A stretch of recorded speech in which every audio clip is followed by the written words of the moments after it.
Si vous êtes un professionnel de la gastronomie, vous connaissez forcément Métro. Métro s'engage en faveur de l'égalité en soutenant Girls in Food. Merci à eux. Métro.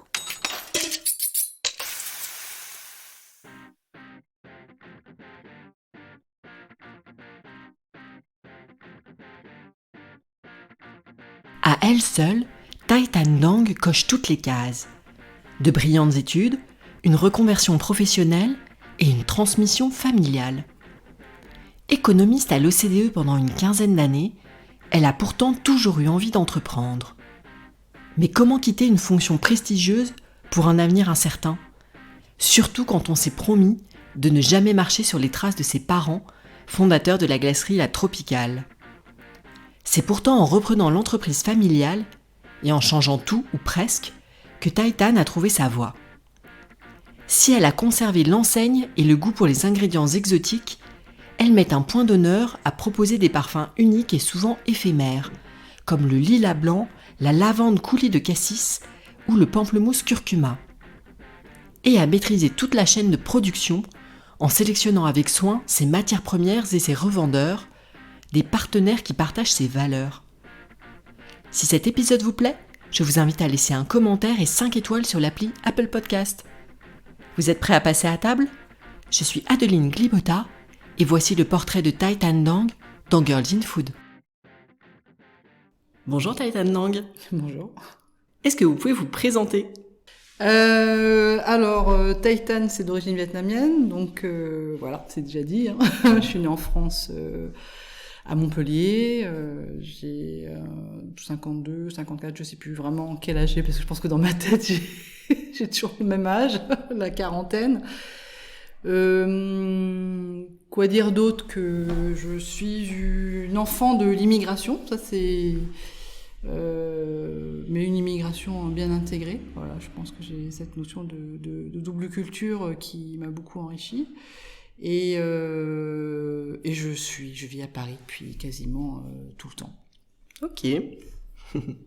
Petit retour en arrière, quelle était la place de la cuisine dans votre famille quand vous étiez enfant ? Alors la cuisine a toujours une très grande place parce que justement en étant d'origine d'Asie, et du Vietnam, c'est vraiment, c'est l'unité familiale en fait, c'est construit à travers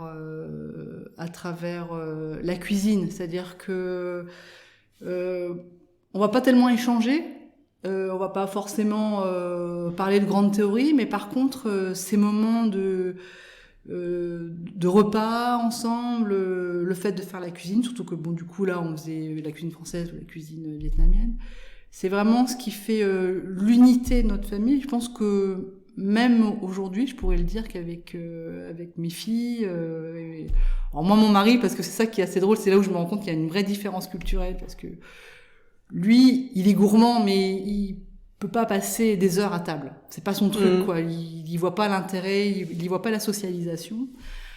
Ce qui est pas le cas avec mes filles. Donc du coup, nous, on peut rester des heures à table, picorer, manger, passer des heures même à préparer un repas. Donc voilà, ça a une place quasi essentielle en fait. Et quand vous étiez enfant, est-ce qu'il y avait un plat du dimanche particulier ? Alors ouais, finalement, il y avait le gigot du dimanche. Ok. Ouais, du coup c'est presque drôle parce que je le reproduis inconsciemment, c'est-à-dire que quand je sais que j'avais invité des potes à la maison, je me dis je vais faire le gigot du dimanche. Alors je vais le retravailler différemment forcément. Puis je me dis des fois mais pourquoi toujours gigot quand je veux retrouver la même chose. Et je pense que c'est vraiment le plat du dimanche. C'est mon père d'ailleurs qui le faisait. Ok. Et est-ce qu'il y avait un métier qui vous faisait rêver enfant ? Oui, si, ouais. Alors enfant, peut-être moins enfant, mais plutôt ado. Et c'est effectivement ça qui est intéressant. Je rêvais d'être photographe. Enfin, j'ai rêvé d'être photographe. Et D'accord. Je voulais faire des études de photo. Et oui, forcément, t'as la réalité familiale qui te rattrape et qui dit d'abord fais des études pour avoir un métier, machin, etc. Donc du coup, j'ai abandonné l'idée de faire la photo. Mais c'est vrai que j'aurais rêvé d'être photographe Mais quelque part, je pense qu'aujourd'hui, dans mon travail, j'arrive à, comme je dois faire des photos pour Instagram, donc quelque part, j'y retrouve un peu mon plaisir, mais bon, on va dire, sans aller vraiment aussi loin qu'un vrai travail de photographe qui consiste à rechercher un point de vue, une couleur, une lumière, etc. Mais oui, photographe, c'est un métier que moi j'ai vu. Et quel a été votre tout premier job ? Le premier job qui vous a valu un chèque. Ah, un chèque. Ou un petit salaire, quoi. Ouais, alors si, c'était un job de, je sais pas comment on appelle ça quand on part faire la promo en fait d'un lancement de produit. On part en province en équipe et on fait de la distrib de tracts. Ah oui, c'est un peu comme un roadshow, mais ouais, enfin on est déguisé en pingouin, enfin quasi. Enfin, je dis pingouin, je délire un peu, mais enfin donc on a cette tenue, on fait une tournée en France, on va voir les concessionnaires. Donc c'était pour Ford, mais c'était une boîte de communication qui était basée en fait en banlieue parisienne. Et qui m'avait recruté parce que je crois que je connaissais indirectement une des chefs OP et donc du coup on s'est baladé. Alors c'était génial parce que on allait voir tous les concessionnaires Ford pour le lancement de cette voiture et du coup on était sur les parkings à distribuer des tracts et dire ouais, gna, gna. Mais alors ce qui était absolument extraordinaire c'est que on allait manger parce que on allait manger dans les restaurants le soir et à chaque ville où on allait on découvrait la spécialité culinaire.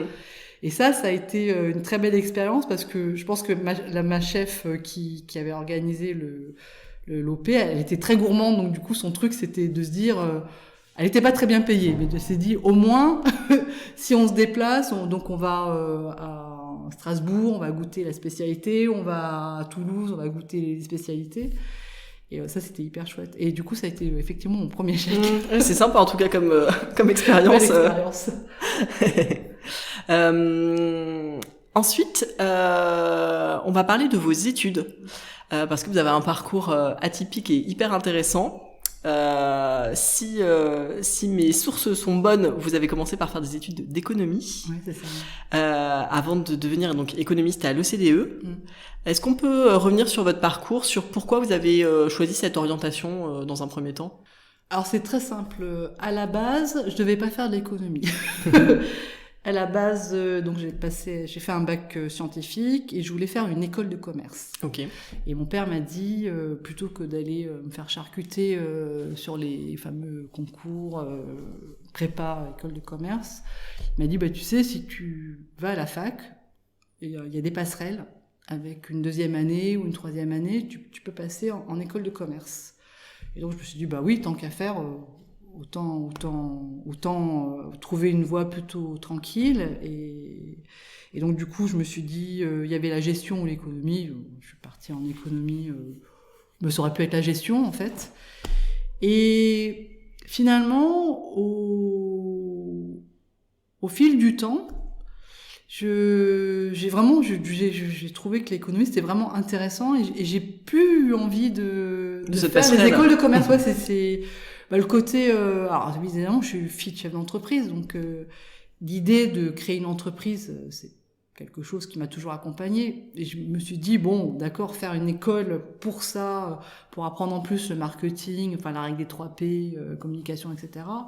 Est-ce que j'en avais vraiment envie ?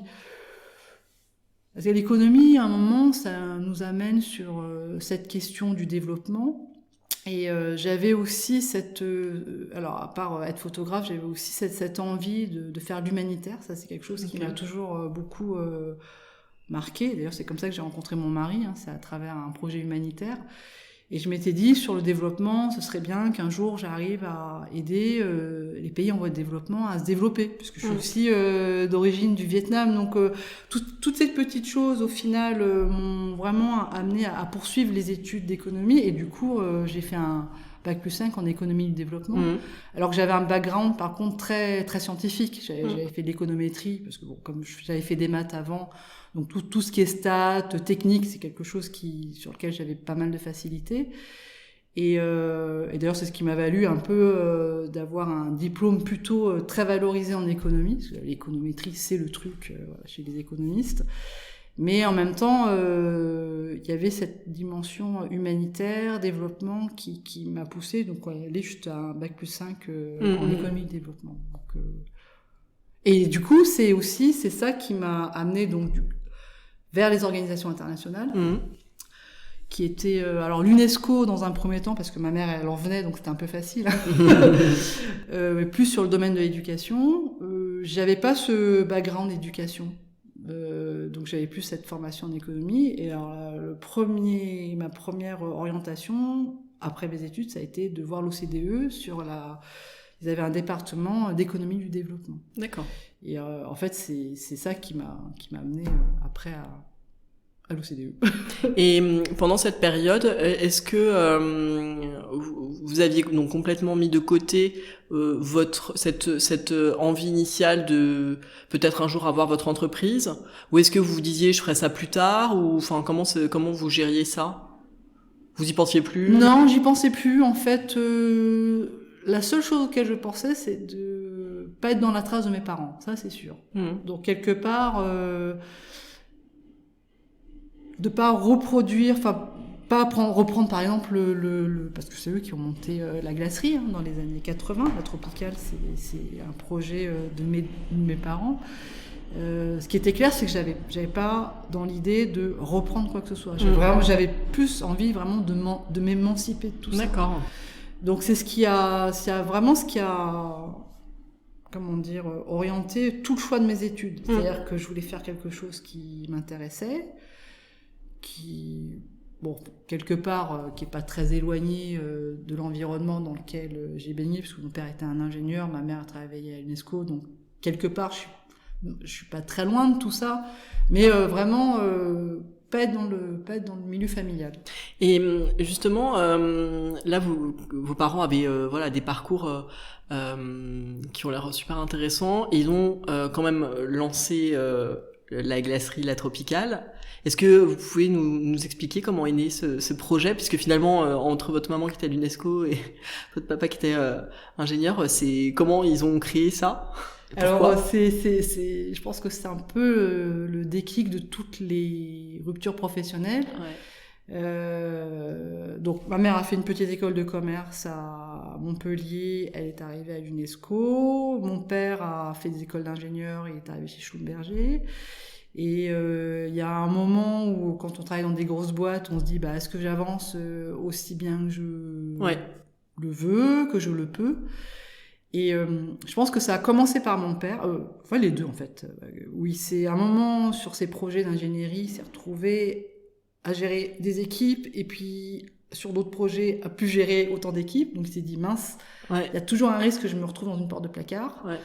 Et ma mère, en fait, elle était secrétaire et ça la faisait voilà, parce que elle a beaucoup plus de capacité et elle s'est dit moi toute ma vie être secrétaire même si c'est à l'UNESCO ça me saoule quoi.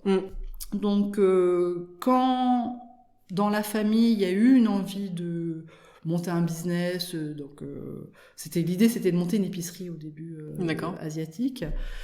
Mes parents se sont dit tiens écoute je pense qu'il y a un truc à faire, on va monter ce projet. Ils étaient plusieurs, on va monter ce projet, chacun on reste dans nos jobs et puis on voit comment ça évolue.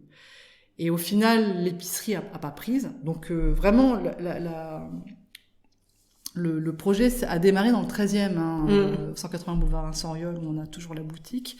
Et donc l'épicerie s'est cassée la gueule et mon père a dit mais c'était dans les années 80, je suis sûre qu'il y a un moyen de faire des glaces exotiques plutôt que de faire l'épicerie exotique.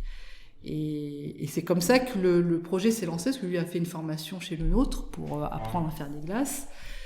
Il s'est mis non, je crois que c'est ma mère qui s'est arrêtée en premier, en fait. Elle a demandé un congé sabbatique à l'UNESCO pour démarrer le projet. Et mon père a dit, écoute, si ça marche, après, c'est moi qui m'arrête. Ouais. Et donc, c'est comme ça qu'ils ont sauté le pas. Qu'ils ont sauté le pas, ouais. D'accord, super intéressant. Et donc, vous avez passé une quinzaine d'années à travailler comme économiste. Ouais, c'est ça, ouais. Ensuite, donc avec l'idée de ne pas reprendre l'entreprise familiale, est-ce que vous pouvez nous raconter comment s'est faite la transition, puisque finalement c'est vous aujourd'hui qui êtes à la tête de La Tropicale?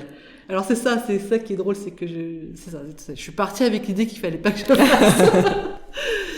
Et plusieurs choses sont arrivées à un moment, c'est-à-dire que finalement, comme mes parents, il y a un moment où je me suis dit, à l'OCDE, alors j'ai travaillé sur des sujets mais vraiment passionnants. Moi, j'ai adoré ma vie à l'OCDE, mais en termes d'évolution, je savais qu'il manquait la thèse.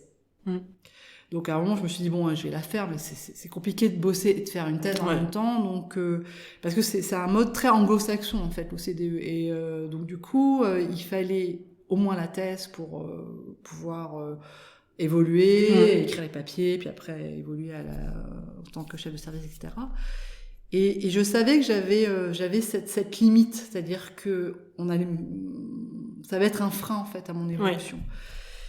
Et aussi parce que j'avais dans le service des départements économiques où je suis arrivée, j'avais un grand chef qui avait eu une très mauvaise expérience d'avoir promu en fait trop vite certaines personnes, et donc du coup il y avait comme une chape de plomb sur tous les gens qui avaient nos profils. On savait qu'on pourrait pas évoluer tant qu'il était là.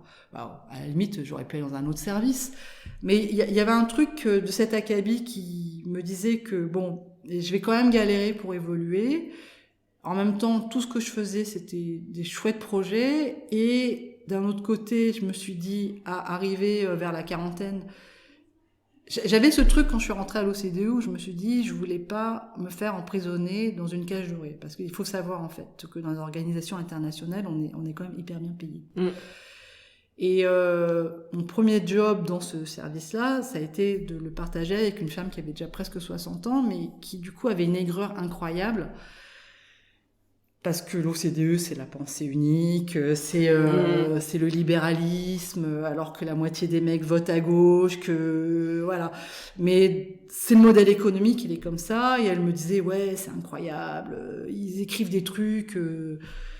voilà, qui sont la déréglementation des marchés, la libéralisation, etc. C'est inacceptable. Et je lui dis, mais pourquoi tu restes là? Et elle me dit, bah ouais, c'est juste que voilà, j'ai une maison à payer, j'ai une famille, machin. Et je me suis dit, en rentrant, je veux pas que l'argent soit une raison pour laquelle je reste. Donc ça a toujours été déjà là. Hein. Ensuite, il y a un moment, je me dis, si je veux monter un projet perso, faut pas que j'attende trop tard, parce que bon, je sais que j'aurais pu le monter vu que malgré tout, d'être enfant de chef d'entreprise, quelque part, on a moins de peur. Enfin, on sait un peu comment la maison elle fonctionne. Et le dernier truc, c'est le décès de ma mère. Okay. Et je pense que ça a été le déclencheur. Donc ma mère est décédée en 2001, l'année où j'ai mis au monde ma première fille. Elle est décédée 9 mois ou 10 mois après. Et donc du coup, c'est elle qui avait en charge la boutique dans le 13e, la fameuse... Mes parents, entre-temps, s'étaient séparés. Mon père avait des grands projets de fabrication de glace au niveau industriel, donc il a monté son labo à Romainville. Ma mère, c'était plutôt boutique, etc. Donc elle a gardé la gestion de la boutique dans le 13e. Et quand elle est décédée, elle avait un compagnon avec lequel elle avait vécu quelques années, mais sur lequel je m'étais dit, c'est pas son truc de reprendre cette boutique. Donc, soit à ce moment-là, on disait adieu à cette histoire, soit c'était le moment où voilà, tous ces trucs qui convergeaient en même temps font que je saute le cap, et finalement qui est pas non plus un si grand cap parce que c'est quand même une entreprise familiale, donc je connaissais le truc, mais ce que je savais derrière, c'est que financièrement ce serait pas du tout ça, que j'avais quand même une petite fille qui avait 6-7 mois, tu vois, que bon c'est pas le même confort financier. Bon, heureusement l'idée c'est que mon compagnon lui travaillait, donc il y avait une possibilité que ça se joue en fait. Et c'est comme ça que j'ai passé le cap. Mais alors du coup, ce qui était assez intéressant, c'est que quand j'ai quitté l'OCDE, je l'ai pas quitté en de mauvais termes, puisque mes chefs m'adoraient, enfin voilà. Et quand je suis partie, j'ai adoré Howard, avec qui j'ai travaillé des années, qui est d'origine canadienne. Il me dit, mais tu vas pas nous quitter pour aller sur une glacière? Je lui dis, mais c'est bien la glace. Enfin, tu vois, c'est pas de l'économie, c'est peut-être moins valorisant, mais c'est chouette. C'est un métier quand même qui attend. Ouais, mais quand même, alors essayer de me placer à la commission, etc. Et je dis non, je crois que j'ai envie de mettre la main à la pâte et surtout que j'ai envie de prendre le relais. J'ai envie de construire ça différemment. Et donc du coup. J'y étais, mais j'ai fait la transition, mais c'est enfin pas de façon hyper sereine quand même. Et ce qui s'est passé, c'est que ce chef qui m'adorait, donc m'a dit ouais, mais à l'hiver, tu fais quoi? Bah ouais, l'hiver, les glaces, comment te dire, on n'en vend pas beaucoup. Non, surtout en France. Voilà. Je dis mais pourquoi tu viendrais pas travailler sur un projet voilà, on a un projet pour la commission. Tu auras peut-être besoin de 3 mois. Tu connais les rouages, donc voilà, ça serait pas mal. Je dis bah écoute, très bien. Moi, ça me met de l'argent, ça me va parce que j'ai pas de thunes en ce moment-là, donc on y va. Tu vois, 3 mois, ça me va bien. Et en fait, ce qui s'est passé, parce que du coup, j'ai travaillé une bonne dizaine d'années à l'OCDE comme permanente, mais après, j'ai aussi bossé une bonne dizaine d'années comme consultante. D'accord. Et c'est comme ça que j'ai assuré la transition, parce que quand je suis partie, en fait, donc j'avais zéro thune, je suis juste partie avec ma pension que j'ai dû réinvestir dans la maison parce que je me suis dit au moins c'est toujours ça de prix. Et lui, comme il m'a dit tiens, écoute, voilà, sur 3 mois machin, etc. Viens bosser avec nous. Donc du coup, j'ai travaillé comme ça. Et la direction de mon service a dit mais c'est génial en fait, parce que elle connaît le taf. On a des projets qui sont des fois qui viennent de l'extérieur, qui sont financés par la commission. Donc finalement, ce qui s'est passé, c'est que chaque année, j'avais un nouveau directeur du service qui m'appelait pour me dire tiens, là on a le projet, ça tombe en hiver, je pense que c'est pas mal pour toi. et du coup, pendant 10 ans, j'ai continué à travailler comme consultante avec le service du département des affaires économiques. Et ça m'a permis en fait alors j'avais 2 casquettes, mais ça m'a permis en fait de vivre. D'être plus sereine aussi, voilà. Ouais, parce que je savais que j'avais ces trucs-là. C'était pas acquis, hein, mais quelque part, eux, ils avaient un fonds de roulement, ils avaient toujours des projets à financer. Le fameux chef là qui avait mis sa chape de plomb, c'est souvent lui qui disait tiens, appelez Titan parce que voilà, elle peut être la partie économétrie sur ce projet. Et ça a continué jusqu'à ce que je puisse plus, jusqu'à ce qu'en fait la Tropicale ait vraiment pris son envol et que là j'y arrivais plus quoi. Donc là j'ai dit stop. Mais finalement stop, il y a pas si longtemps, je crois que le dernier projet il date de 2015. Oui, c'est ça, c'était il y a 5 ans quoi. C'est ça, donc c'est pas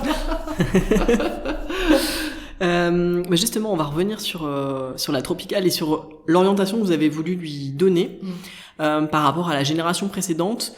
Quand vous avez repris l'entreprise, est-ce que comment vous avez travaillé? C'est-à-dire, vous avez fait la même comme avant, ou est-ce que vous avez voulu faire évoluer la gamme? Enfin, comment vous avez envisagé les choses? Justement, en opposition à ce qui se faisait précédemment. Ok. J'ai dit à mon père, je lui ai dit, écoute, moi, ce qui m'intéresse chez toi, c'est juste pas la vanille fraise chocolat, c'est le gingembre caramel, la mandarine impériale, tous ces parfums qui avaient une histoire, en fait, hein, qui avaient cette histoire des origines. Et il m'a dit, mais ouais, c'est comme ces créateurs, en fait, tu trouves ça chouette, mais le fond de commerce, c'est la vanille. Et je lui ai dit, écoute, moi, j'ai 10 ans d'expérience dans une grosse boîte où il y a du mainstream. J'allais manger dehors, c'est de la cantine, c'est des choses qui étaient hyper.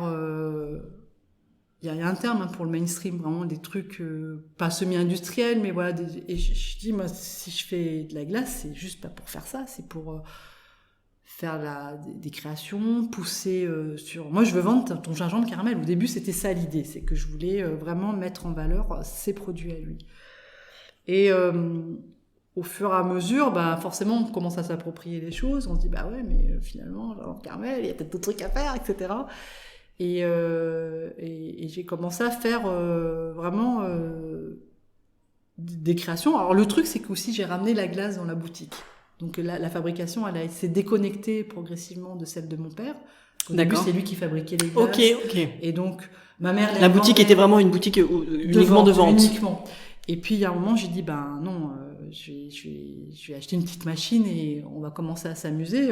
Bon, j'ai toujours mon père derrière, mais au moins, c'est un peu comme les enfants qui s'émancipent, ils commencent à avoir leurs petits joujoux et ils commencent à faire leurs petits tests et tout. Alors, forcément, j'ai démarré, moi, je suis fille de glacier, donc j'ai pas fait le CAP, donc j'ai tout appris sur le terrain, j'avais ses recettes, j'avais ses trucs, donc voilà, c'est l'apprentie sorcière qui commence à s'amuser avec sa petite turbine. J'ai fait des trucs bien foirés, mais voilà, mais c'était juste très drôle. Et j'ai su assez vite que si je voulais reprendre l'entreprise, c'était dans cette direction que je voulais aller. J'avais pas envie de faire de la vanille fraîche chocolat. Je voulais vraiment faire de la création. Et la création. Et pour en revenir à ce métier dont j'ai toujours rêvé et que je l'ai pas fait, la photo, à un moment, je me suis posé la question, quand je faisais des études d'économie, je me suis dit, mais est-ce que j'aurais été une bonne photographe? Est-ce que j'aurais eu cette capacité à réfléchir, d'aller plus loin, à être créative, etc. Parce que finalement, je l'ai jamais fait. Et je suis incapable de savoir si j'aurais été une bonne créative. Et là, je me suis dit, voilà, c'est l'occasion d'y aller, quoi. Et donc, du coup, c'est vraiment en opposition complète avec ce que mes parents ont monté. Mais il y avait, en même temps, c'était un peu facile, parce que la tropicale avait toujours le côté un peu exotique. Mais je voulais sortir du côté, bon, on l'a toujours, cette image, la tropicale, c'est cool, c'est exotique.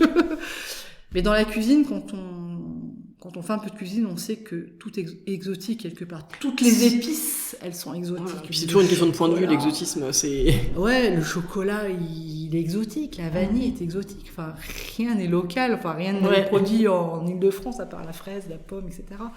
Donc je me suis dit, je vais me départir de cette étiquette exotique, mais en même temps, c'est pas très grave parce que c'est mon outil et on va aller un peu plus loin avec ça. Et je suis assez contente parce que du coup j'ai repris en 2004, on est en 2021. Et quand je fais de la vanille, donc je suis un des rares glaciers qui fait pas de vanille ou très peu de vanille.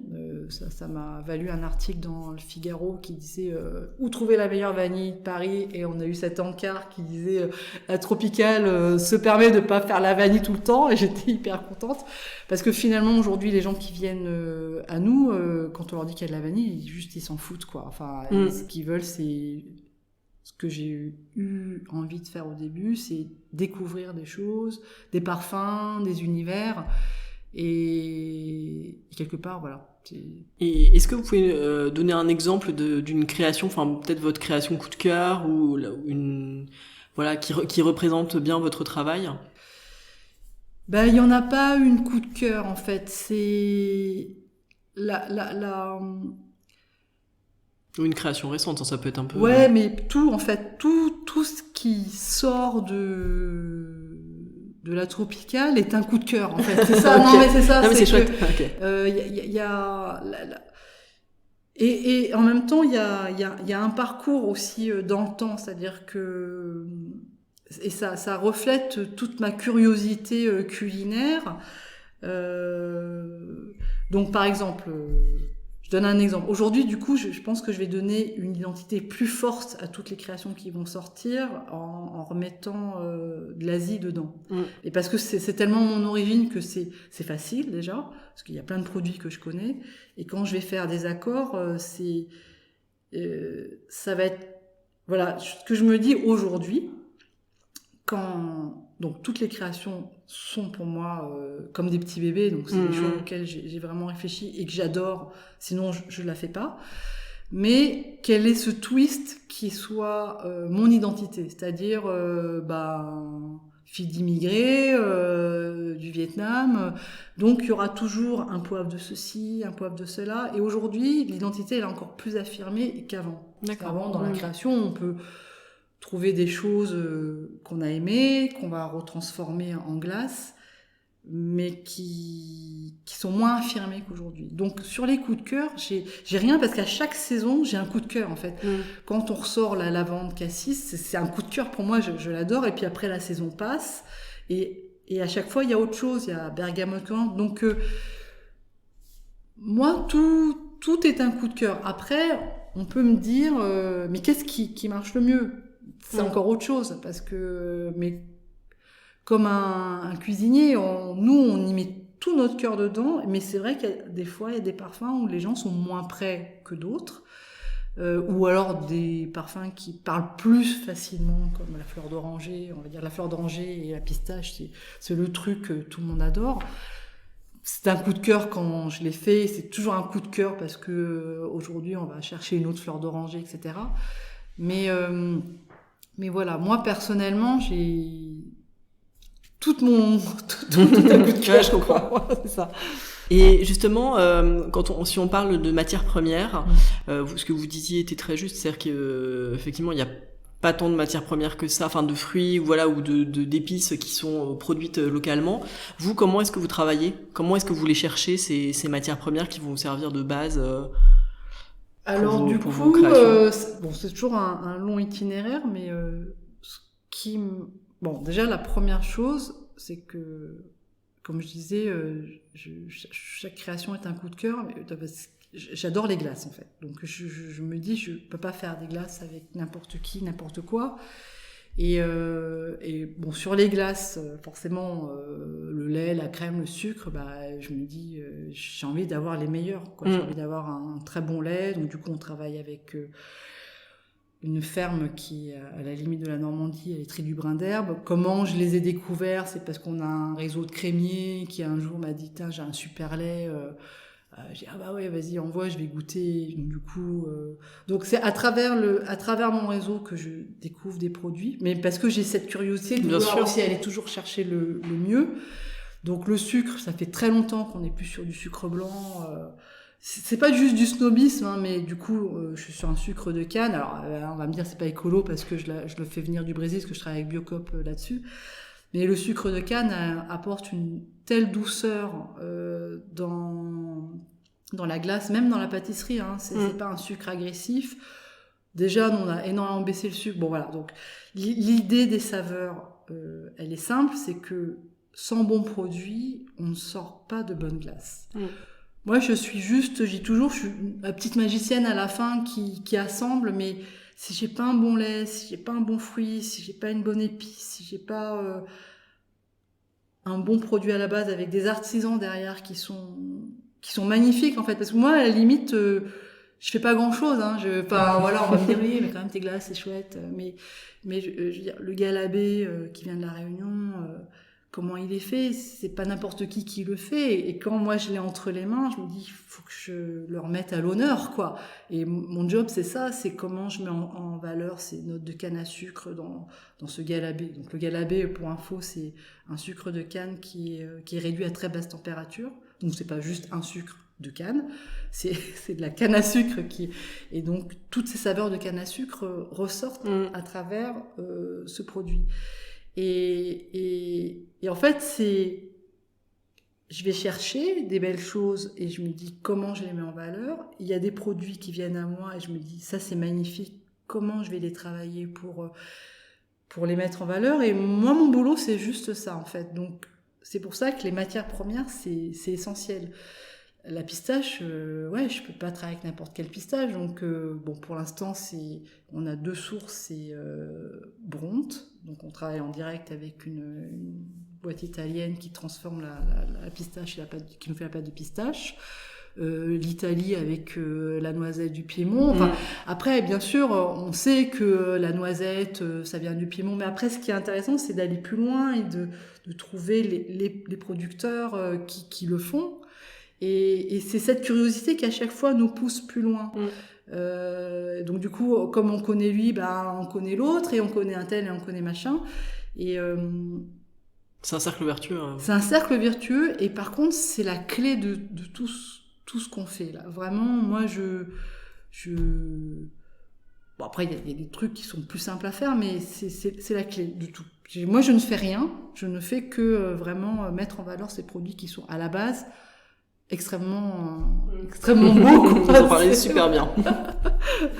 Donc vos glaces sont disponibles dans votre boutique du 12e arrondissement, mais elles sont, on peut également les acheter dans des points de vente. Je pense notamment à Berry dans le 9e. Il y en a peut-être d'autres. Comment est-ce que vous réfléchissez justement à la distribution de vos produits ? C'est assez drôle. J'ai bataillé beaucoup parce que du coup c'est mon compagnon qui s'occupe de toute cette partie commerciale, qui lui aussi m'a rejoint après avoir un long parcours dans la banque avec qui s'est soldé par une envie de reconversion. Et j'ai beaucoup bataillé avec lui parce que j'ai jamais voulu avoir une démarche commerciale expansionniste, c'est-à-dire du style on va avoir 40 000 boutiques, on va distribuer dans 40 000 épiceries.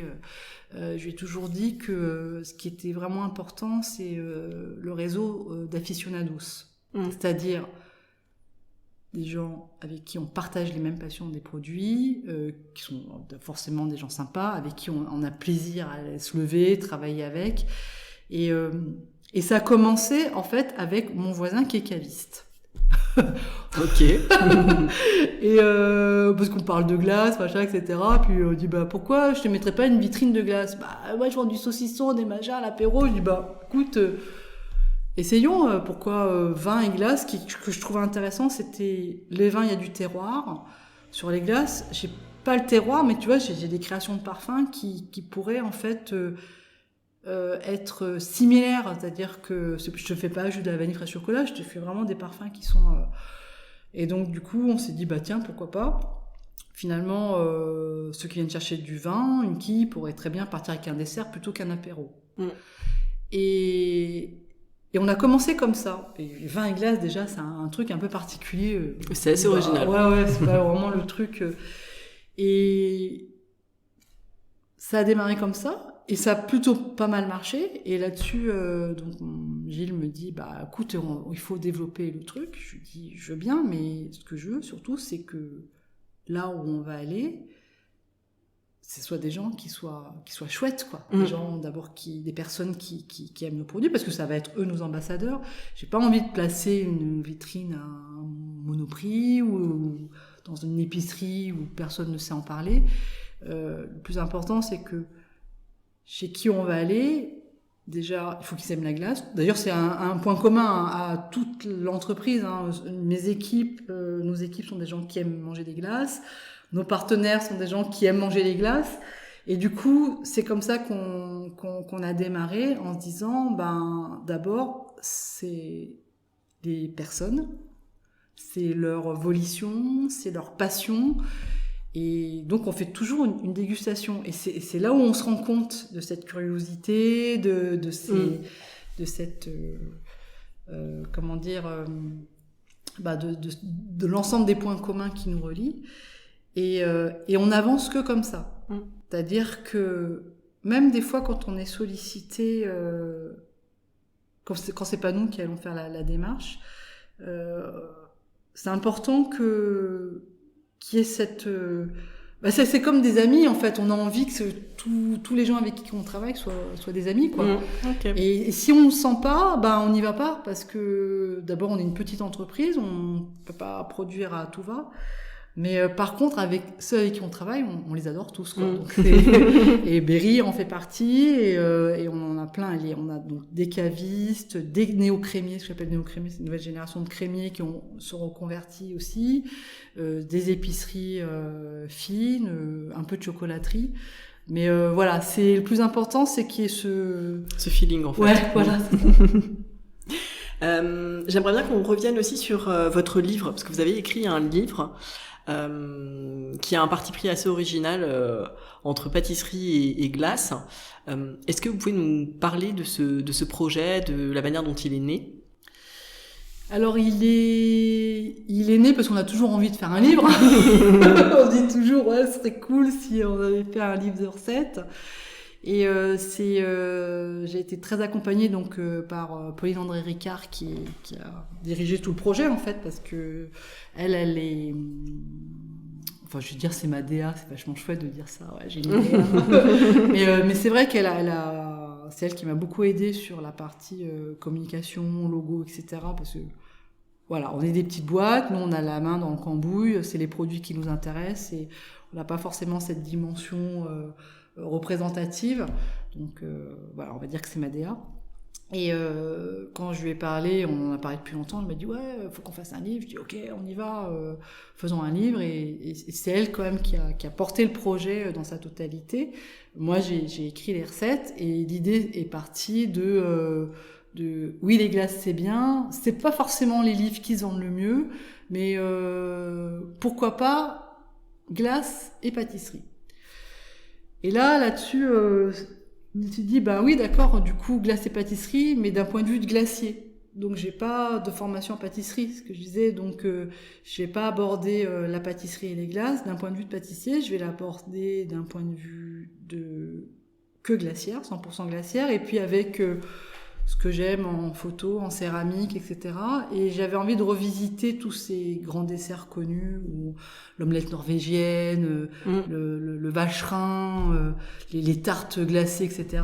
J'avais envie de le revisiter avec un point de vue très personnel, graphiquement proche de la céramique. Et donc du coup, le livre de recettes, il donne les recettes de base, des chouquettes, des machins, etc. Mais il est monté très différemment. Et je trouvais ça assez chouette parce que voilà, il prend les choses à l'envers. Enfin, je pense que c'est un peu là un grand truc de la maison, c'est de prendre les choses à l'envers, parce que finalement, quand on prend les choses à l'envers, on le fait parce qu'on est vraiment convaincu de les faire. C'est ça que je veux dire, c'est que si on prend pas les choses à l'envers, on se dit on va les faire comme ça parce que c'est dans l'ordre normal, mais finalement on n'est pas sûr que ça soit notre horloge interne. Bien sûr. Et quand on y réfléchit vraiment, on se dit bah tiens, ça va pas dans le bon sens. Mais peut-être que c'est ça qui est intéressant, parce que nous, on va être cohérents avec nous-mêmes. Et c'est ça l'idée, en fait. Tout le projet La Tropicale, c'est vraiment ça, c'est d'être cohérent avec soi-même. Je vais rebondir sur le mot projet. Est-ce qu'il y a des projets dont vous avez envie de nous parler, qui sont sur le feu? Justement, le dernier projet, c'est quand même qu'on a déménagé du 13e dans le 12e, donc en plein Covid. Donc, je pense que un beau challenge. Un beau challenge. Par contre, on est ravis, hein, on est près du marché d'Aligre, l'accueil est fabuleux, les gens sont super sympas. Enfin, je pense qu'on a trouvé vraiment notre lieu. Donc, du coup, c'est déjà un gros bébé qu'il faut gérer. Pas de gros projets. Un fantasme peut-être, c'est de se dire que j'aimerais bien qu'on ouvre une... Alors, est-ce que c'est ouvrir une deuxième boutique ou créer un autre lieu, je sais pas. Mais près de la montagne, ouais. Parce que on est assez des fous de rando et de ski, etc. Donc on s'est dit peut-être que Annecy, ça pouvait être un projet, ce serait intéressant d'y aller. Comment aucune idée. En tout cas, par contre, aucun projet de développement comme on en connaît, pas de deuxième boutique, pas de troisième boutique, pas un labo qui se construit, parce que pour en revenir à cette histoire de cohérence, moi j'aime bien avoir la main dans le cambouis, et je trouve qu'un lieu de vie est largement suffisant, et c'est ce qu'on voudrait en faire en fait de La Tropicale, c'est un lieu de vie où tout ce qu'on fait, on a envie de le partager, et qu'il n'y ait qu'un seul endroit en fait, où on puisse venir nous rencontrer, et nous aller à la rencontre des gens. Et si on fait un peu le bilan de votre parcours, est-ce que vous avez l'impression que le fait d'être une femme a eu un impact sur ce parcours justement ?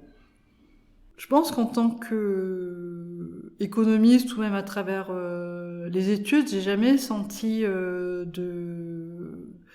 de différence à être une fille ou un garçon. Bon, après, de nature, je suis assez un garçon manqué. Ça aussi, il faut peut-être... Quand j'étais petite, je jouais au foot.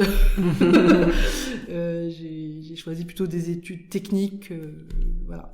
Bon, peut-être que j'avais déjà ce côté un peu garçon manqué. Mais j'ai pas senti de différence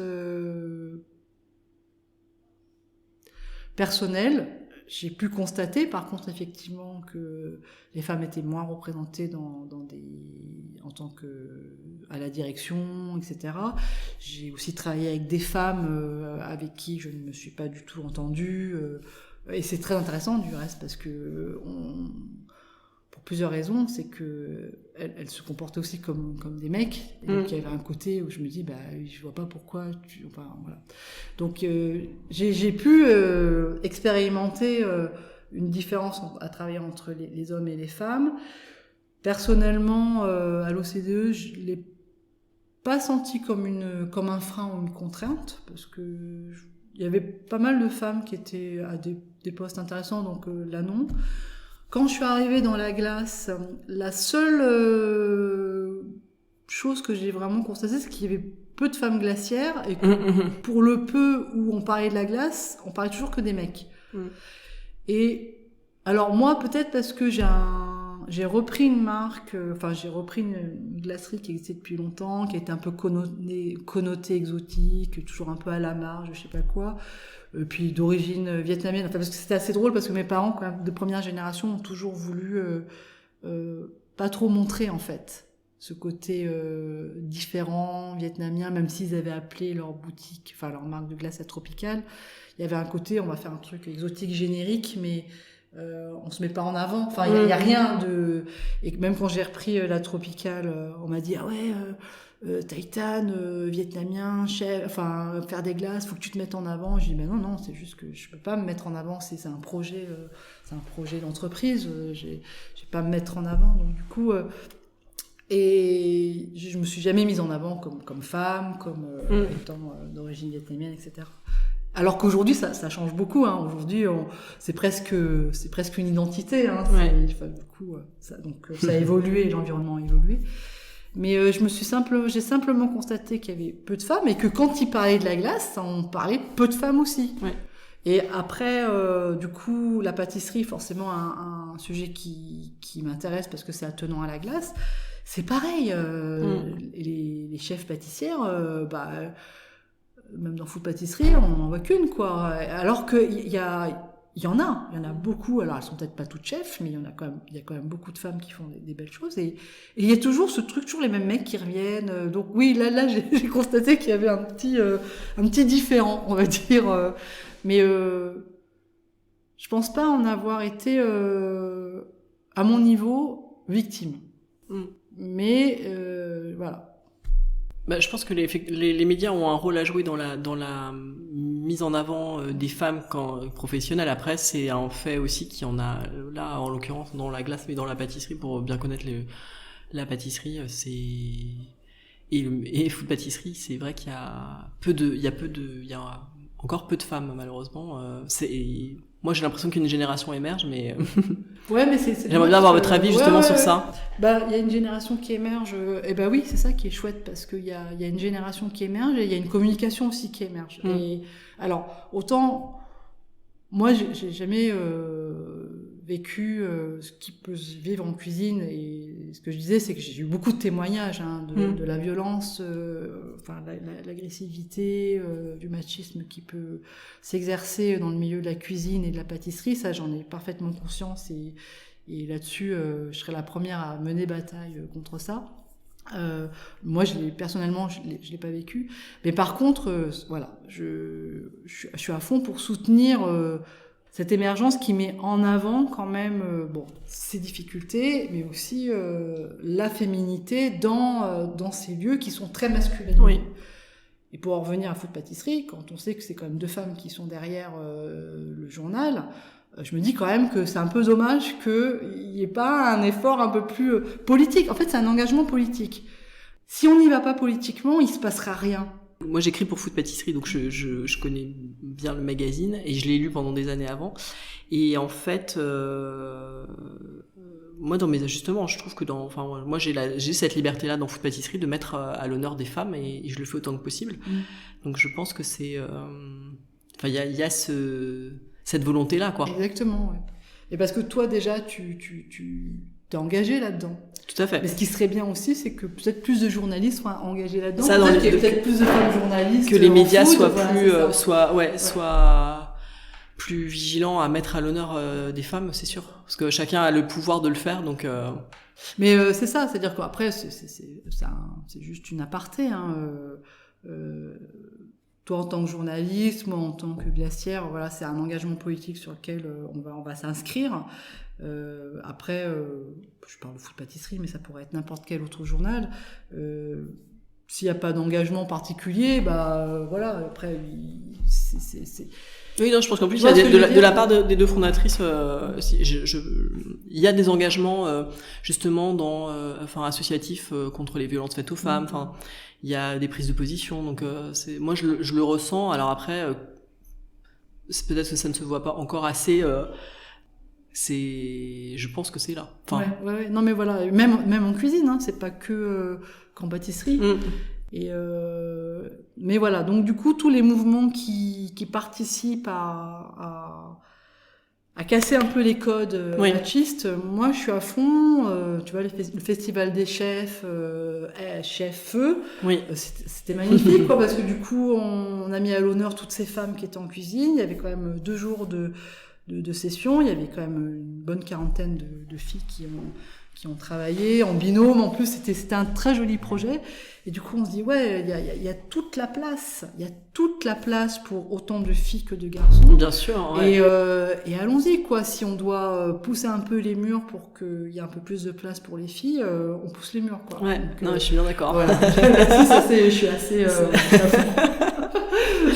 Est-ce que vous auriez un conseil à donner à une femme qui souhaiterait à son tour se lancer dans cette grande aventure de l'entrepreneuriat, peut-être d'ailleurs dans le domaine de la glace? Est-ce qu'il y a un conseil qui vous a été utile ou qui fait le bilan de votre expérience? C'est compliqué parce que chacun a son histoire. Moi, je pense que j'avais beaucoup d'atouts, hein. Je suis un peu une fille à papa quand même, parce que ma famille avait déjà monté la glacerie. Quand on est enfant de chef d'entreprise, c'est toujours plus facile, etc. Donc, je veux dire que moi, j'avais pas mal de cartes en main, mais la chose la plus dure, en fait, c'est presque ça que j'avais envie de dire, c'est que ces changements de cap, ils sont pas simples, en fait. Ça arrive à des moments où on a des doutes sur ce qu'on est, sur ce qu'on fait. Donc moi, par exemple, typiquement à l'OCDE, je me disais, je sens que je vais galérer pour avancer. Est-ce que c'est le moment ou jamais? Parce qu'après, j'ai peur que ça soit trop tard de me lancer. Donc il y avait quand même cette espèce de timing où je me dis, c'est clair qu'après c'est trop tard. Enfin, t'as un gosse, 2 gosses, t'as ta maison à payer, je dis, non, je vais rester tranquillou à gagner mon salaire. Mais c'est dans ces moments de doute où... Après, faut pas y aller comme des dingues en disant je doute, allez, on y va, on fonce. Non, c'est pas vrai. Il faut quand même sécuriser. Moi, j'avais mon compagnon qui travaillait, donc du coup, j'avais sécurisé quand même les arrières. Mais c'est un facteur de sécurité, ouais. Carrément. Enfin, faut pas cramer les cartes. Il faut personnellement, donc, je me suis écoutée parce que je sais que j'avais envie d'être à mon compte. J'avais quand même ce truc, parce que d'abord j'aime les projets, j'aime monter les trucs, etc. Mais à ce moment-là, j'ai peut-être pas aussi conscience de ce que j'étais que maintenant. Donc, donc ça se développe. Avoir du courage, en fait. C'est ce qu'on disait, mais pas un courage de fou, quoi. Mais de se dire le courage d'être ce qu'on est. C'est plutôt ça. C'est pas de faire des projets de ouf comme on a vu, avec un business plan, avec une boîte qui marche, avec un modèle, une référence, en disant ouais, on va suivre ce chemin. Mais de se dire, moi, qu'est-ce que je suis, qu'est-ce que je fais, qu'est-ce qui convient pas aujourd'hui pour que je sois pas bien dans ma vie, quoi, enfin, ou que j'ai envie d'autre chose. Et de poser les choses, mais vraiment calmement, mais certainement. Et calmement et certainement, c'est à un moment de se dire qu'est-ce que j'ai envie. Et moi, je savais à ce moment-là que j'avais envie d'autre chose que des développements. Enfin, voilà, parce que mon père a suivi un développement très labo, 600 mètres carrés, quelques millions de chiffre d'affaires, des gros volumes, des trucs comme ça. Ma mère dans sa petite boutique, machin, etc. Ni l'un ni l'autre. Mais j'avais envie d'autre chose et je pense que c'est ça qui m'a fait passer le cap, bon, d'avoir un peu sécurisé les trucs. Mais j'avais une grande trouille, hein, quand même. Je me disais, j'ai ma fille quand même, elle a 6 mois, je quitte quand même un truc confortable. Est-ce que je vais y arriver, quoi? Ouais, bien sûr. Et je me suis dit, enfin, la première année, j'étais pas fière, quoi, parce que en hiver, quand je voyais que t'as les glaces, c'était pas un truc qui se vend, que j'étais en train de bidouiller des trucs, parce que j'ai quand même appris beaucoup sur le terrain. On faisait un salon de thé, bon, voilà. Donc j'ai quand même eu une année un peu pas que de doute, donc j'ai pris une décision, d'accord, qui était cohérente avec ce que je m'étais dit. Je veux pas être enfermée dans une boîte parce que je gagne bien ma vie, donc j'ai été jusqu'au bout. Voilà. Puis quand j'arrive dans ce truc-là, je me dis d'accord, ça va être dur, quoi, parce que c'est pas gagné, quoi. Je veux dire, une année fiscale de recettes, voilà. Après, bon, finalement, il y a d'autres projets qui viennent se construire. Il y a mon chef qui me rappelle, etc. Donc, voilà. Finalement, je suis restée ouverte aux opportunités, mais vraiment, ce qui fait passer le cap, c'est de se dire, voilà, qu'est-ce que au fond on a envie. Et une fois qu'on a passé la porte, c'est d'y rester. Ouais. Et c'est un peu plus dur parce que une année passe, une deuxième année passe, et il faut quand même continuer et se dire, c'est pour ça que j'ai été. Et c'est parce que je voulais faire des glaces qui avaient une identité. Je suis pas encore au point parce que, comme tout enfant qui grandit, hein, on grandit pas du jour au lendemain. Aujourd'hui, avec ce recul, je me dis, qu'est-ce que j'étais petite. Mais voilà, aujourd'hui, j'ai un autre discours. Aujourd'hui, je peux dire, je suis ce que je suis et je m'en fous. Je plais pas à tout le monde, ça m'est complètement égal. C'est pas ce qui m'intéresse. Ce qui m'intéresse, c'est d'être moi-même, de partager, de rencontrer les gens, d'avoir un enthousiasme, une envie, de curiosité, enfin bref, toutes ces choses qui fait qu'on a envie d'être entouré, de partager. Mais je crois que c'est le plus dur, c'est de croire en soi au moment où on va passer à autre chose. Ouais.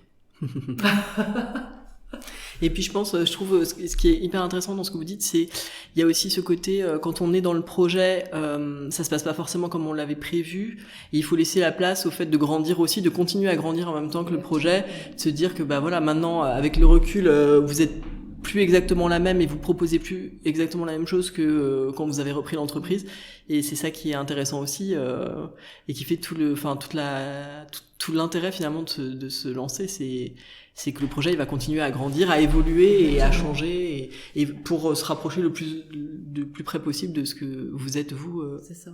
Mais vraiment en plus, hein, parce que alors c'est encore un autre truc ça, de projeter, de planifier. On grandit avec, on évolue avec, on est dans une société qui nous amène à ça, planifier, organiser, etc. Donc déjà passer un cap, c'est compliqué parce que on n'organise plus et on planifie plus de la même façon. Et après, c'est le plus dur, hein, c'est de lâcher prise par rapport à tous les projets, le business plan, le machin, le truc. Alors, par contre, c'est très intéressant de se projeter parce que je dis toujours, et maintenant c'est avec du recul, que quelque part, quand on jette une idée, même à travers un business plan, ça nous aide à y aller. Et en fait, on y va inconsciemment, mais pas en s'y accrochant comme une malade avec les stats, de dire j'ai pas fait mon chiffre, machin, etc. Après, je dis c'est facile de le dire a posteriori. Oui, hein. mais c'est important de l'entendre aussi. Quand je dis oui, faut se faire confiance, faut y aller, mais je pense que ce qui m'a aidé, enfin, il faut que je sois très honnête là-dessus, ce qui m'a aidé, c'est d'avoir 2 casquettes. Parce que en ayant 2 casquettes, j'arrivais à lâcher prise. Par exemple, typiquement, je suis dans la boutique, il se passe rien, on n'a pas de glace, on n'a pas de chiffres. Le fait d'avoir eu cette trop d'activité fait que, du coup, je devais passer à autre chose, fait que j'ai lâché l'affaire à chaque fois, j'ai lâché prise. Et donc, j'ai laissé l'activité se passer sans que je me cristallise d'angoisse sur le fait que ça marche pas ni comme prévu, ni comme rien du tout, en fait, comme ça marche pas. Et de basculer de l'un à l'autre, ça m'a aidé, en fait, à laisser les choses avancer à leur rythme. Parce qu'on peut pas être comme un truc de dingue à courir après 40 000 lièvres et à respecter ses échéances. J'en viens, j'ai passé 10 ans à l'OCDE où on avait des échéances, des machins, des trucs qu'il fallait bien réaliser. Et en fait, on s'est rendu compte que malgré tout ça, les choses, effectivement, elles se font, mais toujours de façon un peu... pas hasardeuse, je dirais pas jusque-là, mais jamais aussi planifié qu'on s'imagine. Mais du coup, l'objectif fait qu'on le rencontre. Ouais. Il y a quand même une direction. Il y a une direction. La façon dont ça s'organise n'est pas aussi claire que ce que... Et c'est ça, en fait. Tout le truc, c'est que donner une idée, se projeter quelque part, c'est indispensable, parce que sans projection, on se construit pas. Quel que soit le rêve, et c'est souvent ça que je dis, c'est qu'on a tendance à s'auto-censurer, donc on se met un petit objectif. En fait, on pourrait se donner un très grand objectif, mais l'idée, c'est pas de se dire je vais jamais y arriver, comment je vais le construire, etc. Mais déjà de l'imaginer, et après, en fait, faire confiance. Se faire confiance à soi, faire confiance à l'environnement, parce que d'abord, on grandit pas tout seul, on grandit avec tous ceux qui sont autour de nous. Et c'est tout ça, en fait, qui s'imbrique et qui, petit à petit, vous amène... Et moi, je me dis que j'aurais pu faire un rêve encore plus grand, un rêve encore plus fou, mais bon, j'en ai même pas la capacité. mais c'est ça, en fait, c'est laisser la place aux autres, à son environnement, à soi, dans un équilibre global pour y arriver, quoi. Est-ce qu'il y a des femmes qui ont particulièrement compté dans votre parcours, des sources d'inspiration, ou des mentors, des femmes de votre famille, de votre entourage qui ont été particulièrement importantes, qui ont changé la donne? Comme ça, non. En fait, je pense que si je devais être honnête avec moi-même, ça va être bizarre de dire ça, mais c'est plutôt mon père, en fait. C'est plutôt... Alors, et pas mon père en tant que bon père, parce que je pense que ça n'a pas été un très bon père. C'est assez bizarre de dire ça, mais dans son côté... je me relève, quoi. Je me relève. Puisqu'il s'est cassé la gueule plusieurs fois, mais il a un enthousiasme à chaque fois qu'il se relève, je crois, qui a porté mes projets. Du coup, pas ma mère, parce que ma mère, j'ai beaucoup été en bataille avec elle, pour plein de raisons, mais que parce qu'un enfant, vis-à-vis de ses parents, quand il les porte sur un piédestal, forcément, quand il tombe, on se met à les juger, etc. Mais bon, je pense qu'elle a fait, et mes parents ont fait tout ce qu'ils devaient faire pour le mieux, pour nous élever. Donc, ces jugements à la con, quand on est un peu ado, quand on est en crise, ils sont débiles, en fait. Mais je me suis construite un peu en opposition à elle, avec beaucoup de repères à elle, malgré tout. Et j'ai pas de figure féminine. Les seules choses qui m'ont marqué chez les femmes, plutôt, en règle générale, c'est plutôt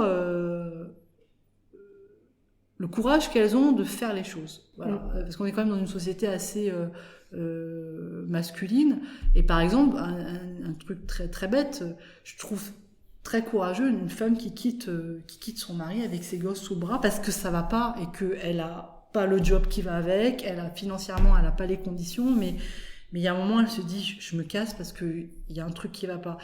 Et c'est plutôt ça qui moi dans la représentation des femmes dans la société actuelle qui me donne qui me porte, c'est que je me dis quand même il y a des femmes qui ont un putain de courage de se barrer ou de quitter leur pays pour X ou Y raison parce qu'elles n'ont pas les conditions qu'il font et quand même et elles y vont.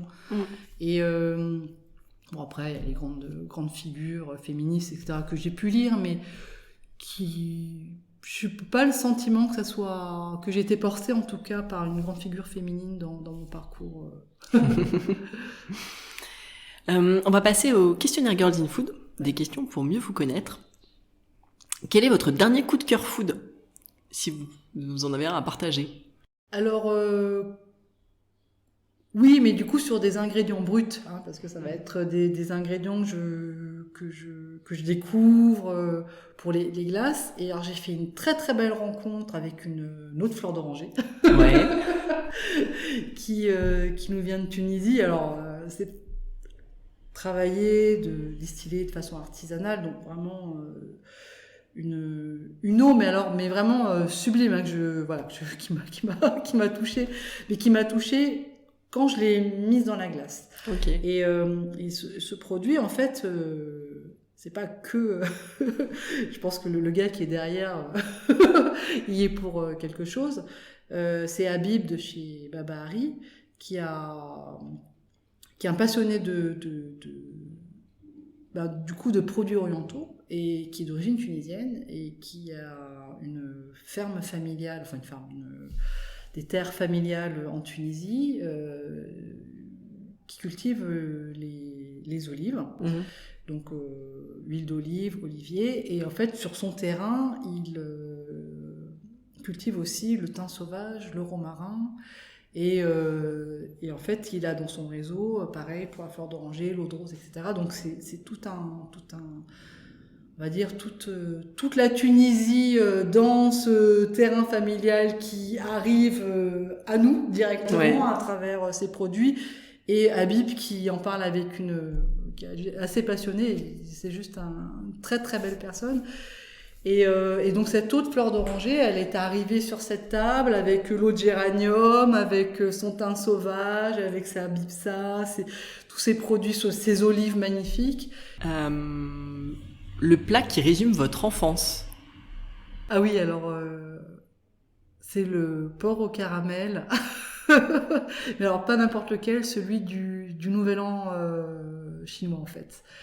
Et c'est vraiment un plat qui est très asiate parce qu'il est sucré-salé déjà. Il est gras. c'est de la poitrine de porc en fait qui est coupée en gros morceaux, donc il y a une tranche de gras, une tranche de viande, une tranche de gras. Il y a des œufs qui sont dedans et ouais, pour moi c'est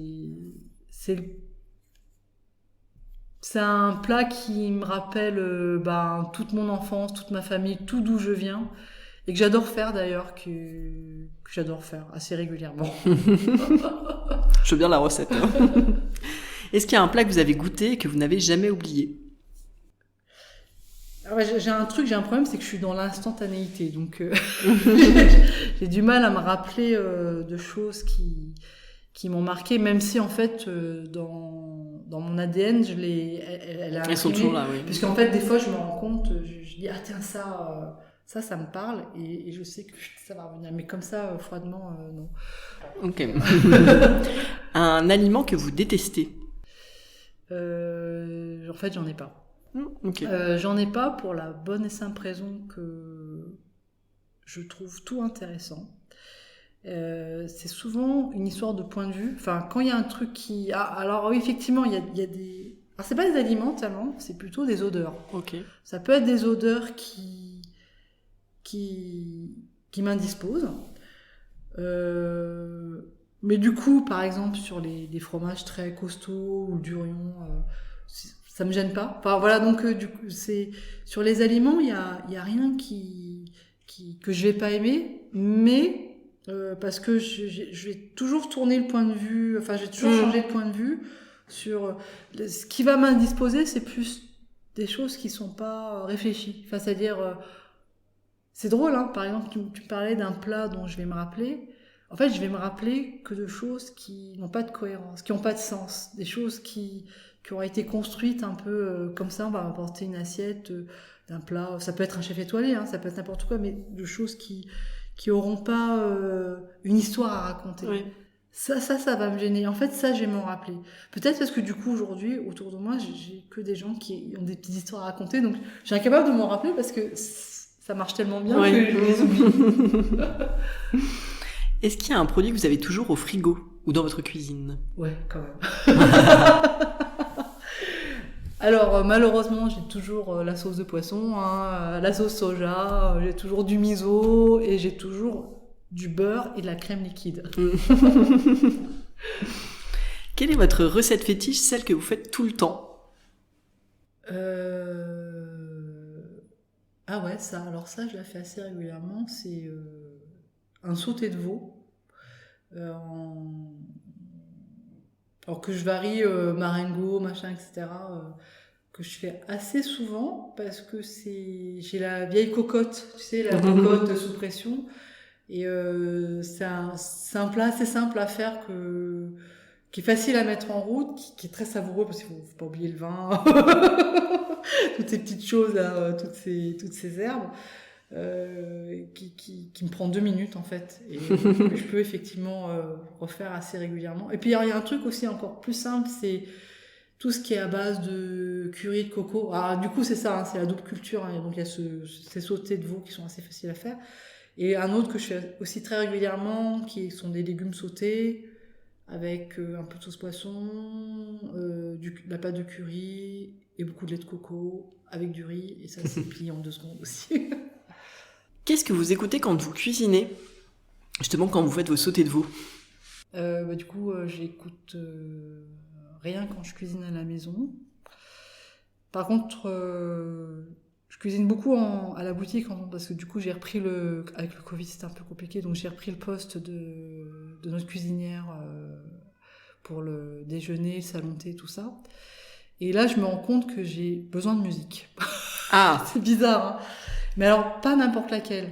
C'est-à-dire qu'il faut que ça soit une musique qui soit dans mon humeur. C'est très drôle, et il y a des jours où je vais me réveiller, je me dis ouais, je vais écouter. Enfin, je sais pas pourquoi je suis dans ce truc. Je vais écouter. Je sais plus tel truc. Alors c'était quoi la dernière fois ? C'était bref. Des fois, ça va être. J'ai une chanson d'Edith Piaf qui m'arrive dans la tête, je dis, ah ouais, je vais écouter ça.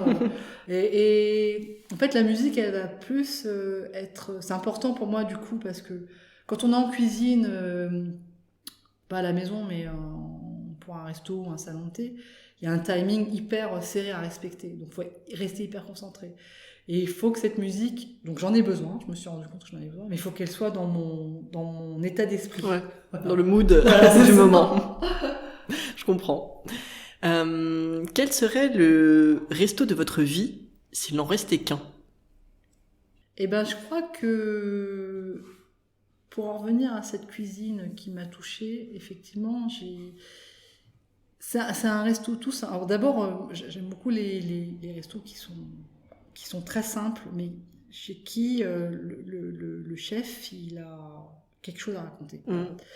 Et là, en fait, je pense que s'il devait en rester un, je pense que ce serait Bonaventure, qui est tenu par Alcidia, qui a, je sais pas si tu connais, oui. Voilà, qui a en fait c'est